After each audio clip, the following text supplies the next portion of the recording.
आज का जो हमारा जो टॉपिक रहेगा यूपीएससी मेंस जीएस पेपर 2 से रिलेटेड, वो भी सब सिलेबस ओरिएंटेड रहेगा टॉपिक। और वो टॉपिक का नाम है हमारा संविधान में संघीय व्यवस्था एवं एकात्मक तत्व, केंद्र राज्य संबंध, विधायी प्रशासनिक और कार्यपालिका वाला सिस्टम्स को देखेंगे।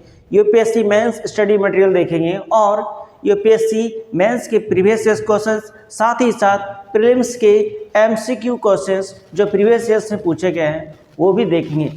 तो चलते हैं पहले संविधान में संघीय व्यवस्था एवं एकात्मक तत्व, केंद्र राज्य संबंध, विधानिक प्रशासनिक और वित्तीय। भारत की संघीय व्यवस्था यानी federal system of India, Bharat एक अर्ध संघीय प्रणाली अपनाता है, जिसमें अर्ध संघीय मतलब इसमें एकात्मक भी है और संघीय विशेषताएं दोनों है। संघीय विशेषताएं और एकात्मक विशेषताएं दोनों मौजूद है। एकात्मक मतलब यूनिटरी सेंट्रल बॉडीज ज़्यादा हाई पावर के हैं, और संघीय व्यवस्था मतलब पावर को डिस्ट्रीब्यूट किया गया है किसी लेयर वाइज लेयर में, जैसे सेंट्रल गवर्नमेंट, स्टेट गवर्नमेंट, जैसे तीसरा लेयर में आ गया पंचायती राज। डॉक्टर अंबेडकर ने इसे कहा unitary in spirit but federal in form. संविधान में संघीय तत्व, फेडरल फीचर, दोहरी शासन प्रणाली, डबल पॉलिसी या डुअल पॉलिटी,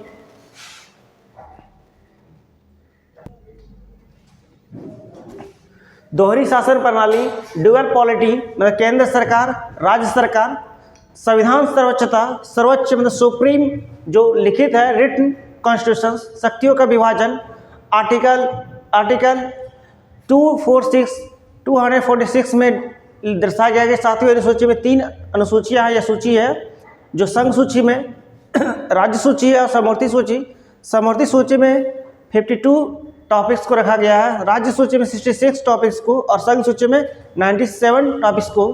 स्वतंत्र न्यायपालिका सुप्रीम कोर्ट संघ राज्य विवाद हल करता है। द्विसदनीय संसद का आंशिक स्वरूप, राज्यसभा राज्यों का प्रतिनिधित्व करती है। संविधान में एकात्मक तत्व यूनिटरी फीचर्स जो है शक्तियों का केंद्रीकरण है। संघ सूची में अधिक महत्वपूर्ण विषय है। समवर्ती सूची में केंद्र की प्रधानता है। आपातकालीन प्रावधान व्यवस्था है, राष्ट्रीय आपातकाल, राष्ट्रपति शासन, वित्तीय आपातकाल में व्यवस्था एकात्मक हो जाती है, संघीय व्यवस्था खत्म। राज्यपाल की भूमिका, राज्य में केंद्र का नियंत्रण तंत्र है, राज्यपाल के थ्रू केंद्र द्वारा नियुक्त होता है राज्यपाल। संविधान संशोधन में राज्यों की भूमिका यह सीमित रहती है, केवल कुछ संशोधनों के लिए 50% तक राज्यों की सहमति, शेष संशोधन संसद करती है। अखिल भारतीय सेवाएं आईएएस, आईपीएस और आईएफएस जैसे सर्विसेज जो अखिल भारतीय सेवाएं हैं, केंद्र राज्यों के संयुक्त नियंत्रण में काम करती है। केंद्र सरकार को अधिक वित्तीय शक्ति है, टैक्स संग्रह में केंद्र का हिस्सा अधिक। राज्य वित्त आयोग की अनुशंसाएं गैर बाध्यकारी है। केंद्र राज्य संबंध सेंटर स्टेट रिलेशनशिप में यूपीएससी जीएस2 का सबसे महत्वपूर्ण भाग है। विधायी संबंध लेजिस्लेटिव रिलेशनशिप, जो आर्टिकल्स 245 से 255 तक इंडिकेट किया गया है। शक्तियों का विभाजन 3 सूचियों में दिखाया गया है, संघ सूची, राज्य सूची, समवर्ती सूची। समवर्ती सूची में टकराव होने पर केंद्र का कानून प्रभावी माना जाएगा, ये चीज़ को इंडिकेट किया गया आर्टिकल 254 में। संसद का राज्य सूची पर अधिकार है।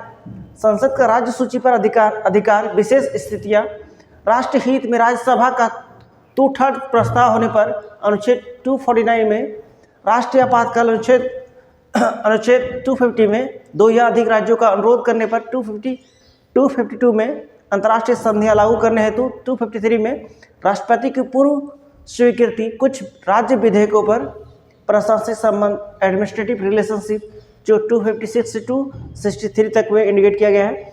राज्यों पर केंद्र का नियंत्रण रहेगा। अनुच्छेद 256 में निर्देश देने की शक्ति, अनुच्छेद 257 में केंद्र के अधीन कार्य न करने पर उपाय, राज्यपाल की भूमिका केंद्र का प्रतिनिधित्व करती है, साथ ही साथ राष्ट्रपति शासन की रिपोर्ट देती है। अखिल भारतीय सेवाएं जो है ऑल इंडिया सर्विसेज जो है आईएएस, आईपीएस, केंद्र का मजबूत नियंत्रण है। इंटर स्टेट काउंसिल अंतर्राज्य परिषद का गठन होता है 263 के अकॉर्डिंग आर्टिकल की तरह।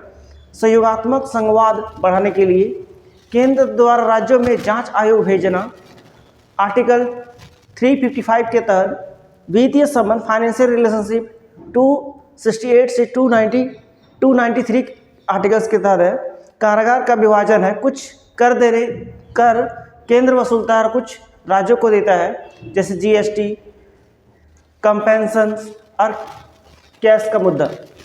वित्त आयोग यानी फाइनेंस कमीशन आर्टिकल 280 के आर्टिकल 280 के अंदर गठन किया जाता है। केंद्र राज्य वित्तीय संतुलन बनाए रखता है। केंद्र से राज्य को अनुदान यानी ग्रांट से मिलते हैं समग्र विकास के लिए। आपदा राहत एनडीआरएफ और एसडीआरएफ की टीम को उधार लेने की सीमाएं आर्टिकल्स 293 के सेक्शन 3। केंद्र राज्य की अनुमति से उधार लेता है। जीएसटी काउंसिल सहकारी संवाद का नया तंत्र है। जीएसटी काउंसिल समसामयिक मुद्दे जो करंट इशूज है यूपीएससी मेंस के लिए अनिवार्यता। जीएसटी राजस्व विवाद, राज्य मुआवजा कम, केंद्र कोविड संकट में राजस्व घटा, राज्यपाल की सक्रिय भूमिका, विधेयकों को लंबित रखना, मंत्रिमंडल की सलाह पर मतभेद, केंद्र की कल्याणकारी योजना वर्सेस राज्य योजनाएं, ब्रांडिंग विवाद, NITI Aayog versus planning commission का बहस, राज्यों पर आर्थिक निर्भरता, एफआरबीएम एक्ट और कर्ज की सीमा, सहकारी से प्रतिस्पर्धात्मक संघ की ओर बदलाव। यूपीएससी मेंस के जो सेंट्रल स्टेट रिलेशन से जो प्रीवियस मेंस के क्वेश्चंस हैं वो 6 क्वेश्चंस हैं। भारत की संघीय व्यवस्था में एकात्मक तत्वों का महत्व समझाइए। क्या यह सहकारी संवाद पर प्रभाव डालते हैं? केंद्र राज्य संबंधों में राज्यपाल की भूमिका विवादास्पद क्यों मानी जाती है? उदाहरण से लिखिए। विधायी संबंधों में अनुच्छेद 249, 250, 252, 253 की प्रासंगिकता समझाइए। वित्त आयोग केंद्र राज्य संबंधों में संतुलन कैसे बनाता है? समीक्षा कीजिए। जीएसटी परिषद जीएसटी काउंसिल भारत के संवाद को किस प्रकार नया आयाम देती है? भारत की प्रशासनिक संरचना में अखिल भारतीय सेवाओं की भूमिका का मूल्यांकन कीजिए। प्रीलिम्स जो प्रीवियस क्वेश्चन है सेंट्रल स्टेट रिलेशन से रिलेटेड, भारतीय संविधान के किस अनुच्छेद में अंतर्राज्य परिषद का प्रावधान है? 263 में है। निम्न में से कौन सा आपातकाल केंद्र को राज्य सूची में कानून बनाने की अनुमति देता है? राष्ट्रीय आपातकाल। जीएसटी काउंसिल की अध्यक्षता कौन करता है? वित्त मंत्री। कौन सी सूची में केंद्र और राज्य दोनों को कानून बनाने का अधिकार है? समवर्ती सूची होगा। वित्त आयोग संविधान के किस अनुच्छेद के तहत स्थापित किया गया? 280 के तहत।